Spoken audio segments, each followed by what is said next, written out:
You're at the Coaching Inn, 3D Coaching's virtual pub, where we enjoy conversations with people who are engaged in the world of coaching.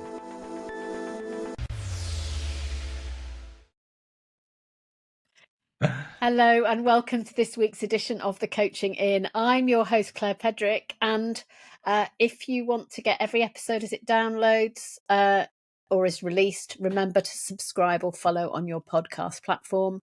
Check out our Inside the Coaching Inn Substack to see what's going on behind the scenes, and then we know who you are, which would be fantastic.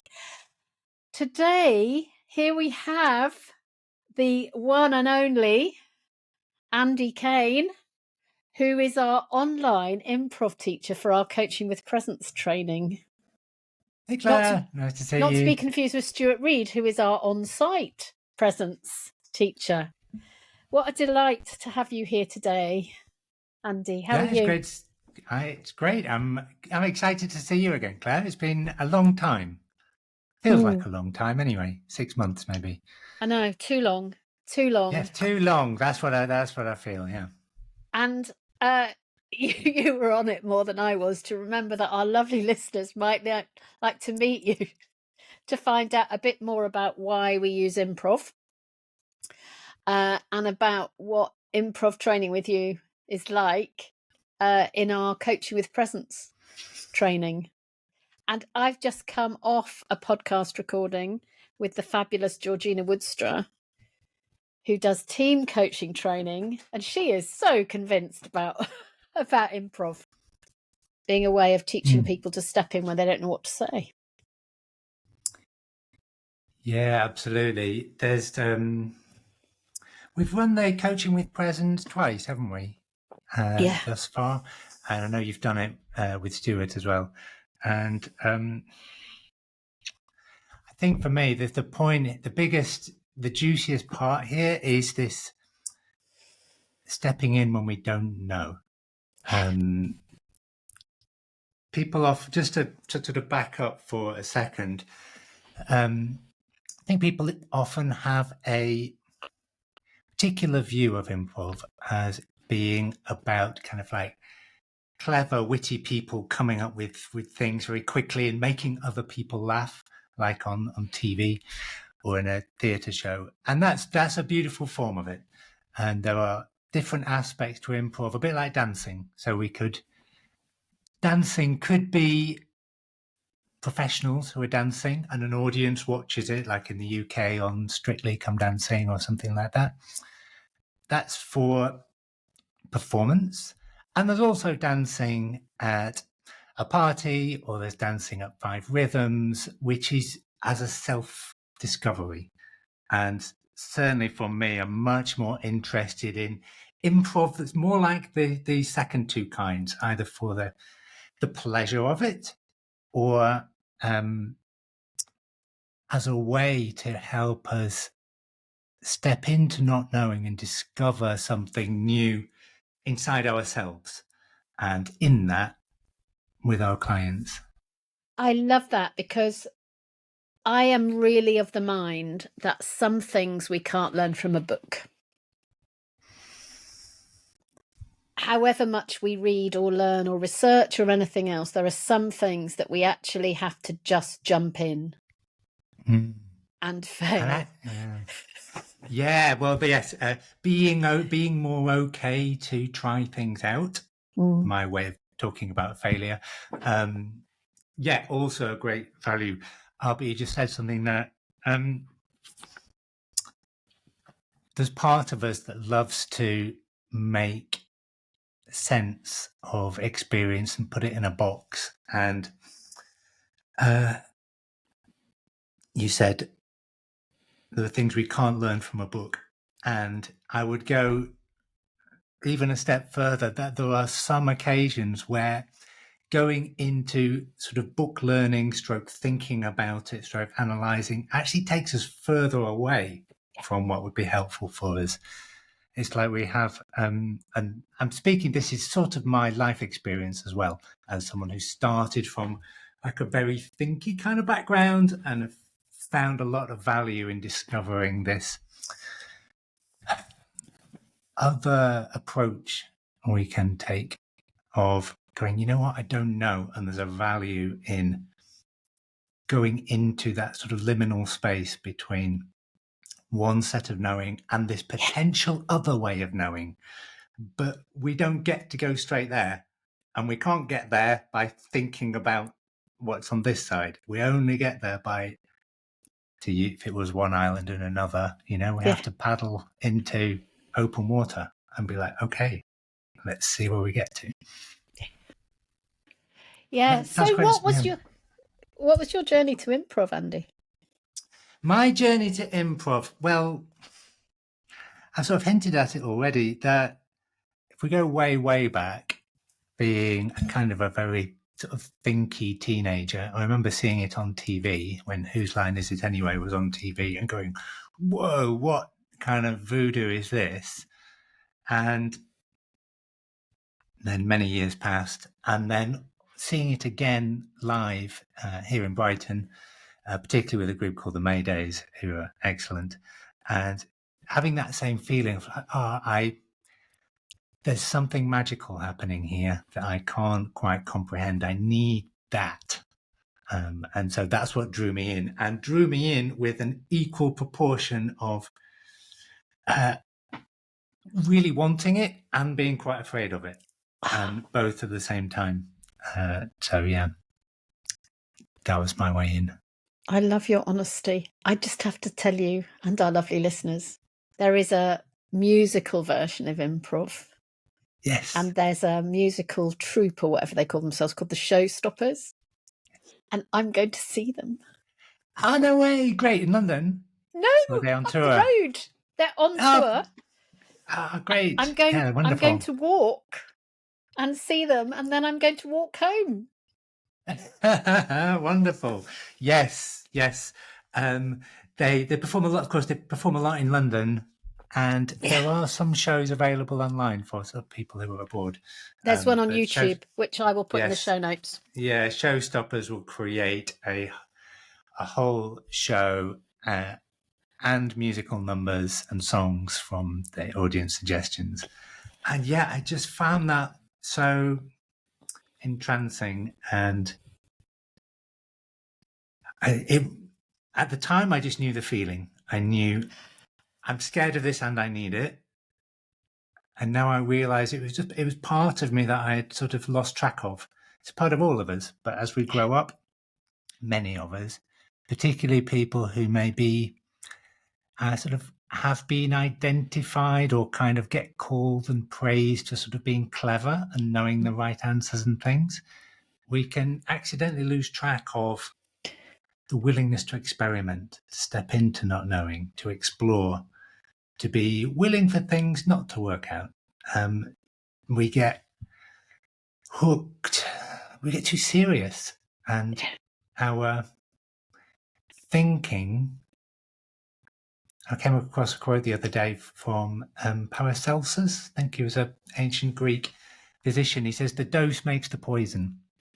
And what it means is like a little bit of salt, that's good for you. We'll need that. Too much salt, give you a heart attack or whatever. Yeah. And the same thing, I think, is true for thinking. Enough thinking, really helpful. Too much can begin to diminish our connection and presence in a coaching context or in any context, and can lock us in a hall of mirrors where we're just looking at more and more symbols and reflections, not seeing that there's a way out. In the Human Behind the Coach, one of the lines that I wrote said, our overthinking creates underthinking in others. And what you've described, all of what you've described, is about co-creating. It's about partnership. It's about bouncing off someone else to create something new and different. Yes, because that's what I would guess your coaching clients want, something new. They don't want to just go round the same circles they've already been round. Yeah. And that means partnering with them in discovering. And discovering means being willing to not know. for a while, both you as the coach, and embodying that for them too, to for you to show them that it's okay not to know immediately. I love that. I love what you said. Discovering means partnering them in not knowing. Because if we know what we're doing and we're in control of what we're doing, then we're not partnering them in not knowing. Yeah. We're trying to get them to not know in a space where we have got it absolutely tied down and nailed. Yes. This was my background is as a solution-focused hypnotherapist, so not a million miles away from coaching. And as I was beginning, I would chat to people on the phone first before they came. What did they want? And I'd already be kind of thinking up, oh yeah, we'll probably do this and this will probably come up, and that kind of thing.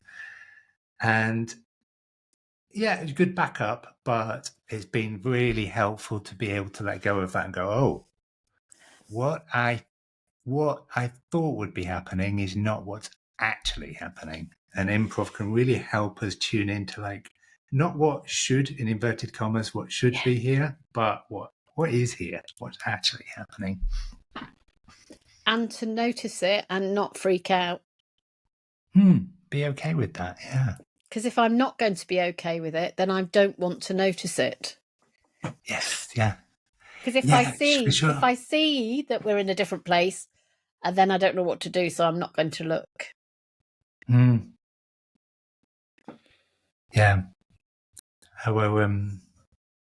call it our safety brain, but part of us loves the known for very excellent evolutionary reasons, right? It's much better to keep going to the same waterhole that you always have been to than to just chance it going somewhere else, right? And so deep in us is a pull towards safety and knowing and known territory. And so, yeah, it can often feel a bit uncomfortable going into not knowing for us as coaches and for clients too. And yet that's where we can discover something new. In improv, that can be just delightful and fun and joyful and filled with laughter.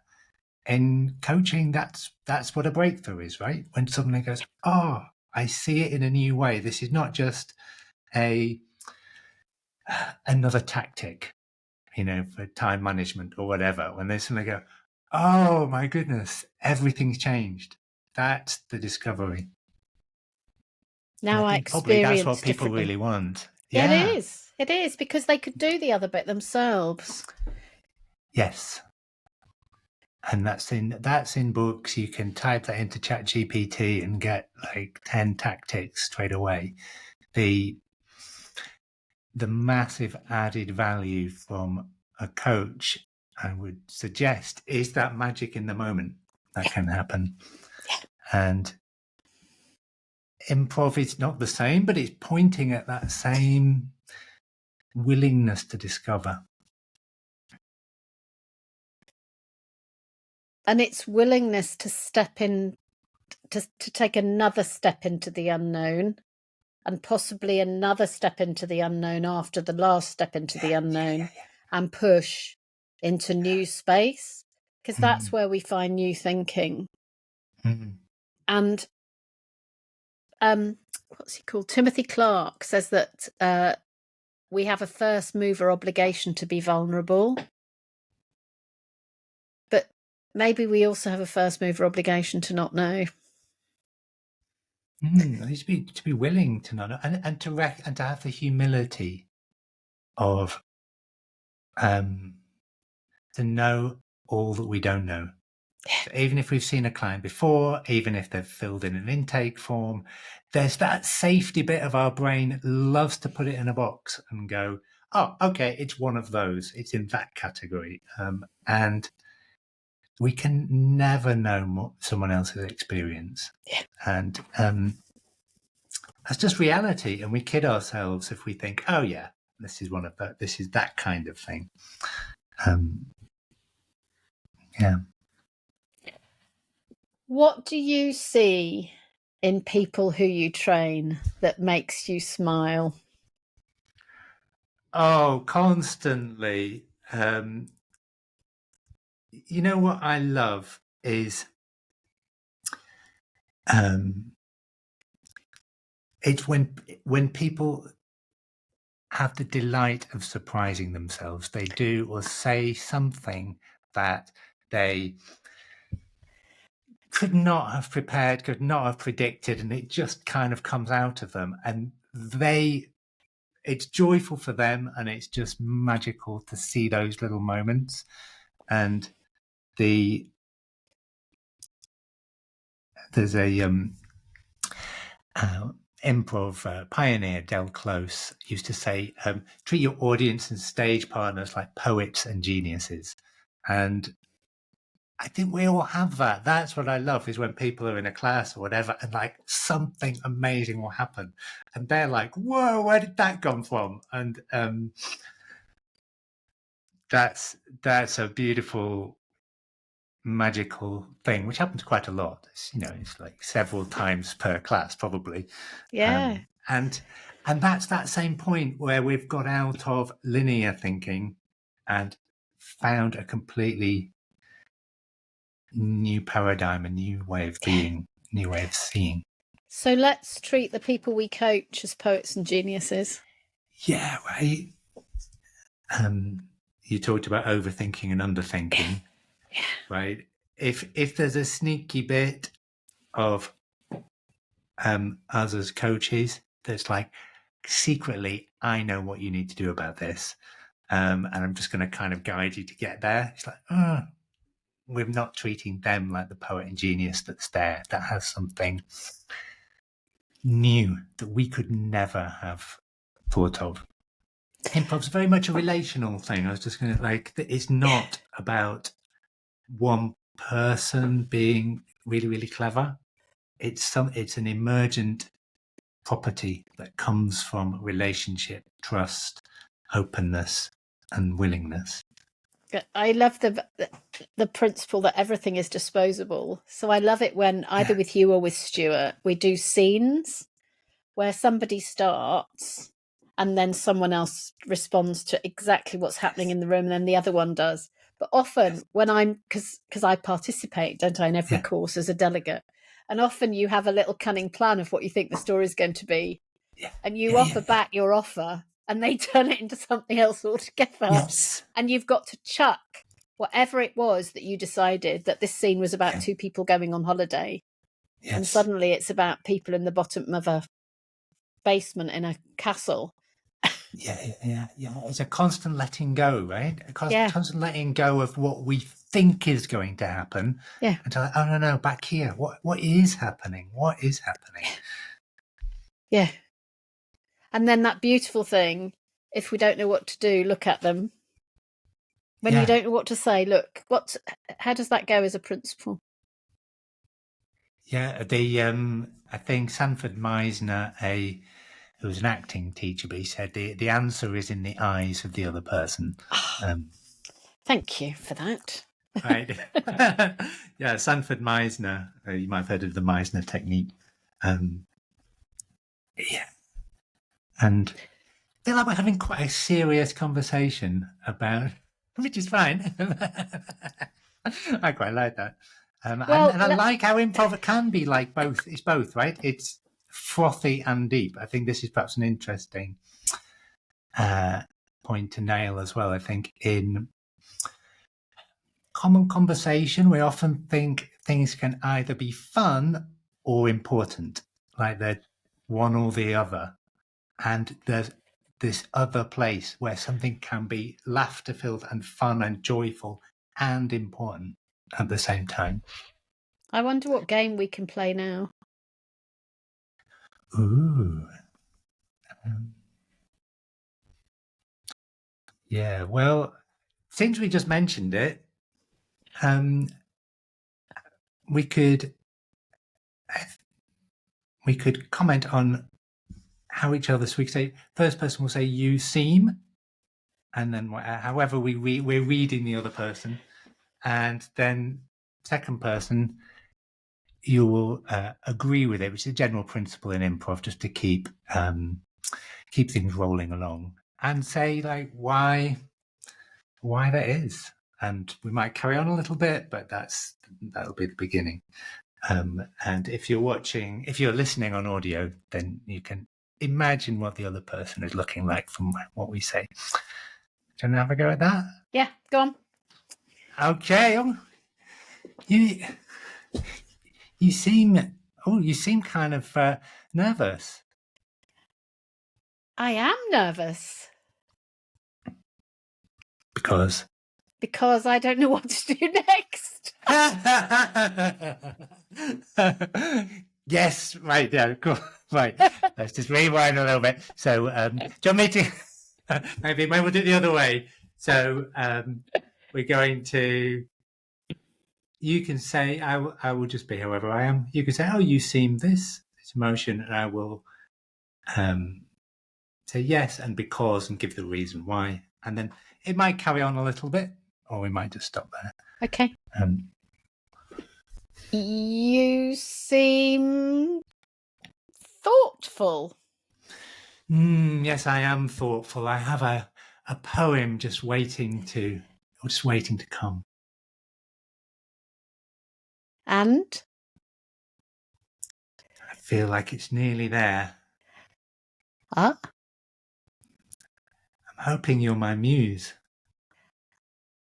And I am your muse, so... Oh, great! You finally come! Amazing! Wonderful! Hooray! Here I am, I'm your muse. Cool. Yeah, I'm in the muse. Cool. Yeah, great. Thank you for jumping. That was good. Thank you for jumping in, Claire, with zero planning of what we were going to do and how. Yes, and like even then, it's like, oh, or just from that, we ended up with, me being a poet. I didn't say it, but in my head, I was on a riverbank, sort of watching some flowers go by. And then, then even the fact that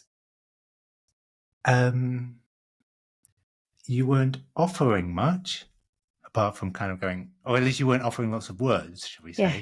So it's like, and took me to this completely new place of, oh, you must be my muse. Oh, cool. And then that was super exciting for me because I was like, oh, that's a fun scenario that's emerged just from that.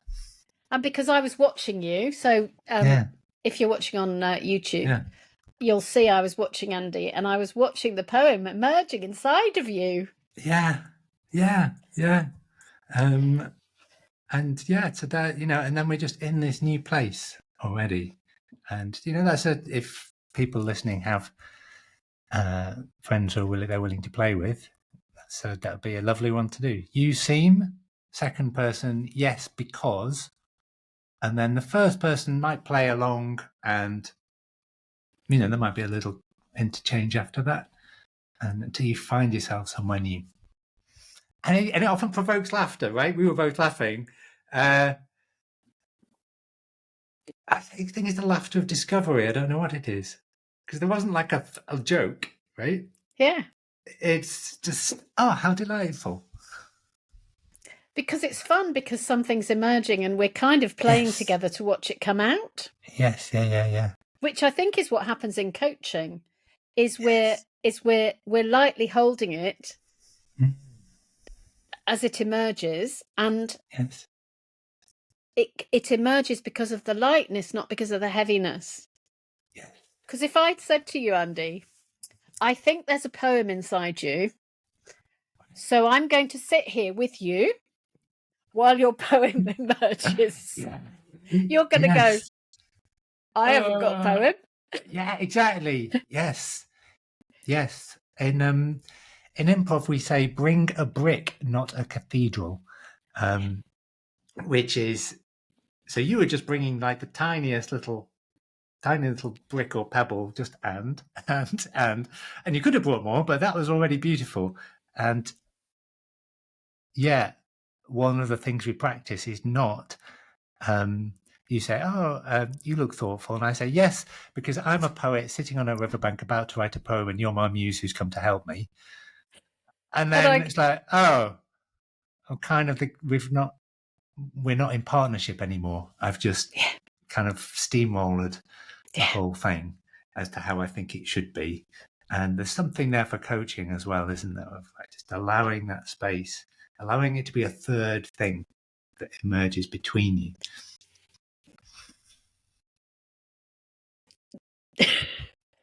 Yes, genius. And absolutely. So Oscar Trimboli talks about the 3 parts of a conversation, Right. you and me and the conversation. And that's where I'm doing some really interesting work at the moment. So I love what you said. I like this morning. Did you read my mind? Cool. But I think when we get too close to each other, that third thing can't emerge in the space between us. Yes. And one of the things that people will notice that I use now that I didn't used to use, instead of saying I ask a question, I say make an offer. Yeah. And I got that from you and Stuart and Improv. Yes. Yes. And it only needs to be a little offer because you and I are watching this conversation between us grow. So I only needs to be a little offer because what's really happening is happening between us and inside of you or inside of me. And we probably all have habits around that. So some of us, I would say this is true for me. I tend to be, my tendency is to like be pushing a bit too much and be taking up like, oh, I sort of have a bit of an agenda and with the best of intentions of like, oh yeah, I want to get a good result. No. And some of us tend to be a bit too, like not offering enough, being too passive. And there's an exploration there for everybody. It's like, like what's my default and where am I doing that too much? What you just did really interests me because you leant right into the camera and then you kind of went horizontal. Yeah. So interestingly, in a class I was running this morning, I invited somebody to stand up and stay vertical and move backwards. So to make the space bigger, but to stay vertical. Yes. Which is not the same as leaning back and going horizontal because they were equally present, but the space was bigger. There's so much to learn, isn't there? Yes. And these more subtle things, I feel like this is where the deeper value of coaching lies, and is what the extent to which coaches can embody the things they're talking about and using. That's the difference between being fine and being amazing. And we can all be, the first step here is being aware of it, isn't it? And having the idea or reading a book or whatever, but then practicing it, getting it in our systems and getting used to it, embodying it. That's where it becomes part of the presence that we talk about in the coaching for improv session. It's interesting that you decided the title, Claire, but it's not called actually Improv for Coaches. It's called Coaching with Presence. Yeah. Because that's sort of the outcome. Is practice in developing that, this is how I read it anyway. Like going to the gym helps you get stronger, rather than just reading a book about, it's really good to lift weights or something. And do you know what I love the most about it? Yeah, go on. I love sending people an attendance certificate for 6.5 hours continuing professional development or coach education hours. Yes. And nobody wrote, well, people do write notes because they stop and they go, but it's about doing it. It's about jumping in and doing it. Yeah, so it's quite content light, I think it's fair to say. Right? In fact, there is almost no sort of directly didactic element. Yeah. Which kind of we run some experiential improv games, and then Claire, you help people draw out what they've been experiencing and learning. Yeah. And we make our meaning.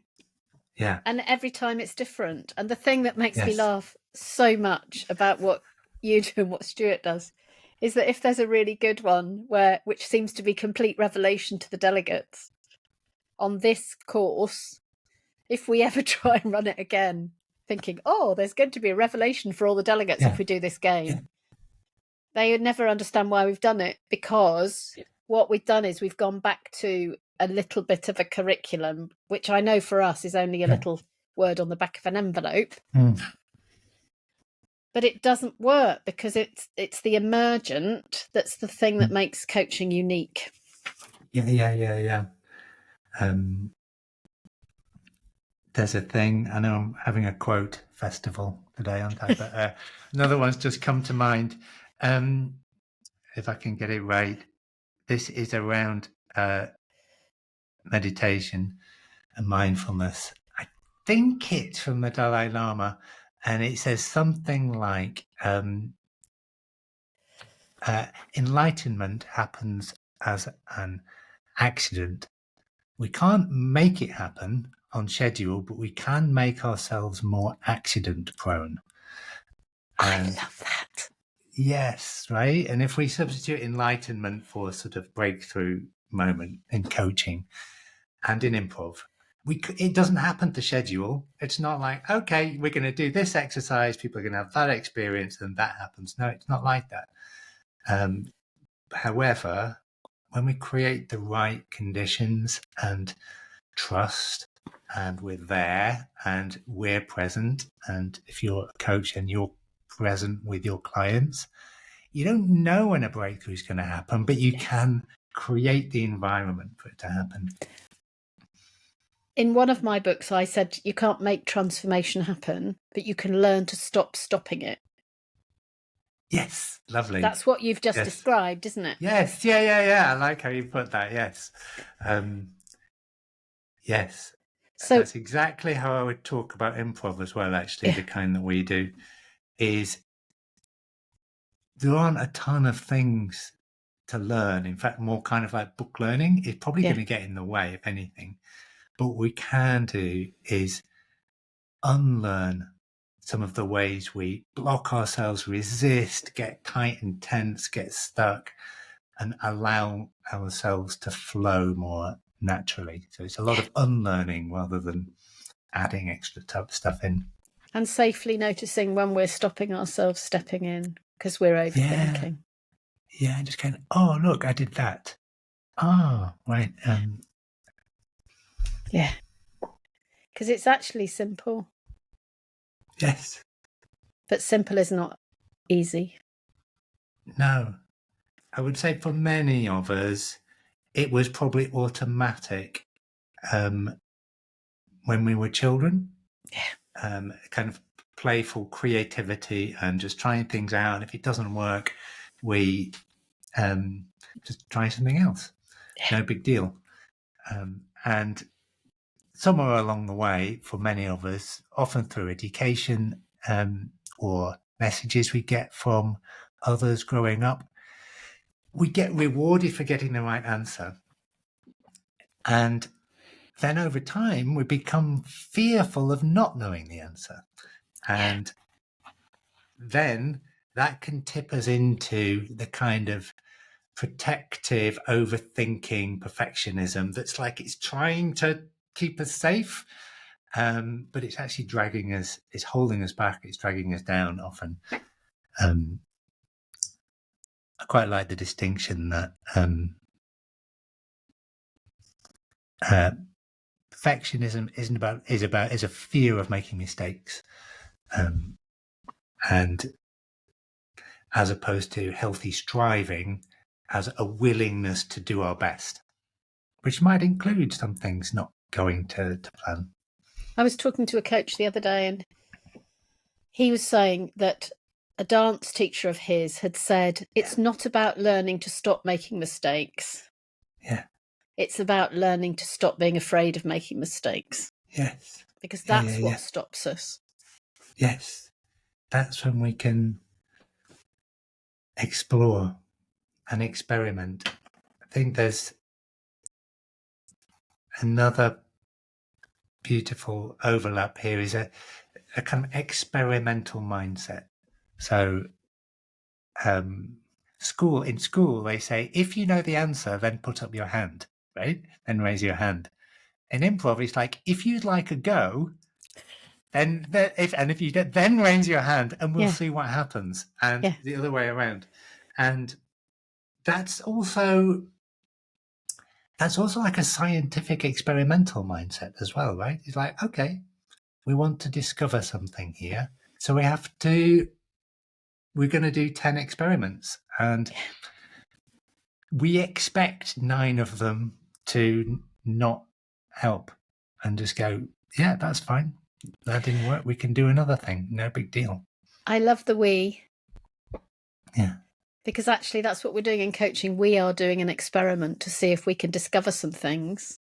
It's not I am doing an experiment to you or on you or at you. Yeah. And we won't get it right all the time. I mean, this isn't scientifically proven, but I reckon that probably 80% of what the coach says in coaching isn't very useful. Yeah. But 20% is transformation. You just don't know which bit it's going to be. Yes. Yes. I think someone said the same thing about advertising. He said, like, I think it was even more. It's been like 90% of money spent on advertising is wasted. The problem is we just don't know which 90%. Nice. But yeah, it's the same thing about we can't. It's not a linear thing. Yeah. Discovery is not a linear thing. Breakthroughs in coaching are not linear. They don't go 1, 2, 3, 4. Yeah. They're paradigm shifts that happen when the circumstances are right, and we don't know when it's going to be, but a lightness and an openness and a trust helps that happen. And we need to be looking. Yeah. So can't wait to be running another course with you, Andy. Looking forward to it already. So if you're listening and this is season 5, it's the next online course is Tuesday mornings starting on the 11th of November 2025. Every other course we do Asia Pacific, one cohort, and then the next cohort is Americas. So this one will work for you if you're Asia Pacific. The next one will work for you if you're in the Americas. If you're in Europe, they should all work for you. We've also got an on-site one with Stuart coming up in the autumn. And if you use Coaching In at the checkout, we'll put the link in the show notes. If you use Coaching In at the checkout, you'll get a discount if you book now. Ooh. What's not to like? What's not to like? How wonderful. So if people want to find out a bit more about the improv that you do generally, Andy, how do they find that out? Best place is on my website, which is playconnect.co.uk. Playconnect.co.uk. And if that's not about coaching, what is? Thank you for playing, Andy. Yes, thank you so much for the chat, Claire. It's been great. Thank you for listening, everyone, and we'll be back next week with another episode. And we'll be together, Andy and I, in the autumn. Do come and join us. It's such fun. And if you want to know more about it and you're in contact with my colleague Zoe, ask her about olives, which came up when Zoe and I did the course together. And she'll tell you about olives. Take care, everyone. Thanks for listening. Bye-bye. Cheers. Bye. If you've enjoyed what you've heard today, we'd love you to share the podcast with a friend or leave a comment on social media. And if you'd like to become a regular at the Coaching In, you can subscribe on Podbean and all major podcast channels. We look forward to welcoming you next time. You've been listening to The Coaching In, 3D Coaching's virtual pub. For more information, check out 3dcoaching.com.